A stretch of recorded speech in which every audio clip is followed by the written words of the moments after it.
Latar belakang memberikan informasi awal dari seluruh kegiatan penelitian yang memuat isu atau topik yang diangkat.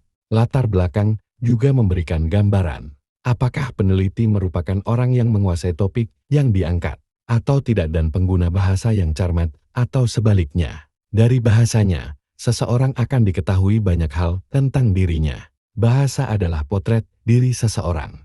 Dalam perspektif linguistik Thorne, menurut Arimbi tahun 2008, bahasa menggambarkan segala sesuatu penulisnya, budaya, pola pikir, keluasan pengetahuan, ketelitiannya, dan sebagainya. Karena itu, diusahakan jangan sampai terjadi kesalahan bahasa di bagian awal-awal penulisan karya ilmiah. Sedemikian pentingnya penulisan latar belakang yang baik, maka penulis baca, peneliti perlu memperhatikan hal-hal sebagai berikut. Alasan rasional, mengapa tema perlu diteliti, dan jika tidak apa risikonya. Tema yang diangkat benar-benar merupakan masalah publik bukan masalah pribadi, dan bukan pula sesuatu yang dipermasalahkan. Kompleksitas masalah, sehingga memerlukan metode secara ilmiah untuk menyelesaikannya. Tema akan menghasilkan ilmu pengetahuan dari penelitian yang dilakukan.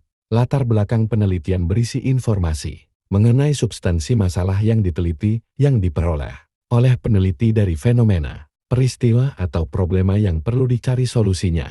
Dalam konteks penelitian sosial, peristiwa yang dimaksudkan bisa meliputi peristiwa-peristiwa yang terkait persoalan budaya, hukum, ekonomi, politik, pendidikan, agama, dan sebagainya. Lingkupnya bisa pada individu, kelompok, atau masyarakat luas. Seorang peneliti sebaiknya tidak memilih tema di luar bidang ilmu yang ditekuni, walaupun mungkin menarik dan menyukainya. Menurut Latif tahun 2012, seorang peneliti hanya akan bisa menghasilkan penelitian yang berkualitas pada bidang ilmu yang dipelajari. Misalnya, seorang yang menekuni bidang ilmu sosial tidak akan bisa melakukan penelitian dengan baik pada bidang sains atau matematika, dan sebaliknya. Seseorang tidak akan mungkin menguasai semua disiplin ilmu pengetahuan, dan memang tidak perlu. Peneliti sebaiknya memilih satu disiplin ilmu, dan selanjutnya dikuasai dengan baik. Andai mempelajari ilmu-ilmu lain pun di luar yang ditekuni,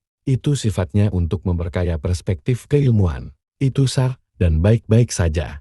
Dalam latar belakang masalah atau topik yang telah dipilih sesuai minat, kompetensi dan bidang ilmunya ditulis secara sistematis, logis, dan lugas. Sistematis artinya antar kalimat dalam satu paragraf ditulis dengan tata urutan yang tidak melompat-lompat, sehingga mana kalimat utama dan kalimat pendukung jelas. Pada tingkat yang lebih luas yaitu paragraf atau teks, hubungan antar paragraf dikembangkan secara jelas. Logis berarti topik yang diangkat adalah sesuatu yang masuk akal berdasarkan ukuran akal sehat, common sense masyarakat.